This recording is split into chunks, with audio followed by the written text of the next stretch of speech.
So we recently got new leaks from Moore's Law is Dead, who is a popular leaker with a bit of a hit or miss track record with regards to accuracy. However, after his leaks from yesterday on his YouTube channel, we did see that Tom Henderson over at Insider Gaming did corroborate his reporting regarding the codenamed Trinity PlayStation 5 Pro. We learned a bit more about its capabilities both in rasterization, ray tracing, its use of machine learning and implementation of AI, and a new upscaling technology they're calling PSSR, and a bit of some of the features we might expect to see. So rendering is said to be 45% faster than the PS5, which that's rendering, so it's not that we're going to see nearly 50% increased FPS than what we might expect to see on the PlayStation 5 right now.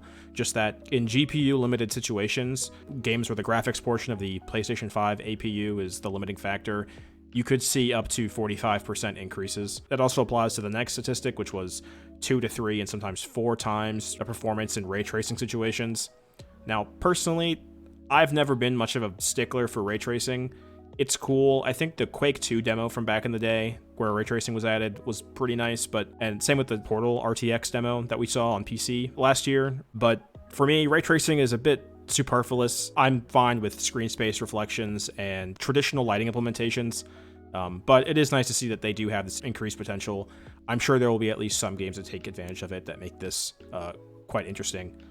Moving on, the teraflops of this are at 67, at 16-bit. Now, for comparison, the Xbox Series X is at 12 teraflops, but that's floating point 32, not 16. So you can sort of divide this and you'll get your 33.5 to be comparable to the Xbox. So this is about 3 times the computational power with regards to teraflops in 33.5 versus, say, the 12 in the Series X. This is sort of a meaningless number. Personally, it gives sort of some context, but until we sort of see it in games, I'm hesitant to sort of give this number really any value outside of the theoretical potential. The cell processor back in the PS3 was supposed to be incredibly powerful, and it certainly did materialize into some very beautiful looking games, and more so than the 360 in some cases, but I don't believe there was ever a time where I saw a PS3 game and thought to myself, like, wow, this must have been only possible thanks to the cell. Theoretical potential is great, but actual implementation, I think, is what counts for people. And for everyday users who might actually be purchasing this thing for playing games, which is the primary purpose. The next thing is a bit more interesting. So they're detailing what is called PSSR, which is PlayStation Spectral Super Resolution Upscaling. Back during the PS4 Pro, we had something called checkerboarding, which was a bespoke method for upscaling what would have been less than 4K resolutions up to 4K for 4K TVs. And it worked pretty well. I mean, you could definitely tell, and you could sort of see where the checkerboarding was occurring if you stopped and sort of took a look. And I'm sure if you had watched enough checkerboarded games versus true 4K, you'd be able to notice the difference, similar to how you can notice games running at 4K on PC where DLSS or FSR is implemented at various degrees, be it quality or performance. You can certainly probably train yourself to look at that and notice it, but when you're on a TV maybe 7 feet away, I would be surprised if most people can actually tell the difference. This is pretty interesting, especially because checkerboarding only really appeared on the PS4 Pro as a rendering technique for upscaling. This PSSR is supposed to be more scalable and is supposed to be able to be used as a sort of future-proof methodology for, say, maybe the PlayStation 6 or consoles thereafter, where this kind of technology could be used to allow upscaling. So I like to see this sort of forward thinking. It's very interesting to see that they're going to embrace this. If you're familiar at all with DLSS or FSR or even XeSS for Intel on PC, you'll know that these kind of upscaling technologies can dramatically improve frame rates. And you do take a hit to image quality, but at least with DLSS 3 and FSR 3, those technologies have gotten quite sophisticated and quite good at replicating high resolution images without being as noticeable that they're implemented versus what they used to be in their previous iterations. So very interesting to see this happening. And then they talked about support for 8K, which I mentioned in my last video. This is sort of corroborated with the previous reporting from Insider Gaming last year.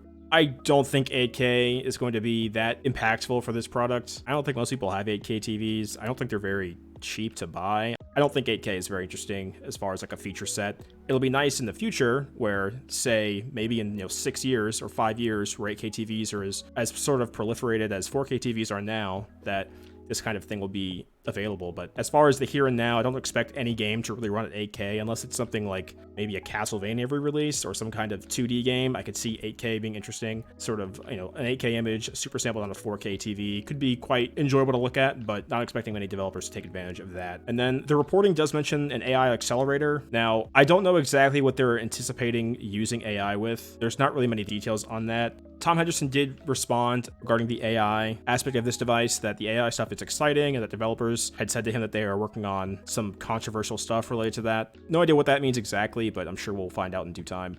There's been a lot of consternation among developers and sort of the zeitgeist around how much implementation should there be of AI in art, like games. Obviously, games for some people are just commodities and products, and for other people they're art, and for some people they're both. Personally, I wouldn't want to see too much of AI with regards to like the creative aspect of things, but I'm sure there are ways to utilize AI and machine learning in impactful ways for, say, the way computer-controlled NPCs behave in a game. It'll be interesting to see just what they're able to use this sort of AI engine for.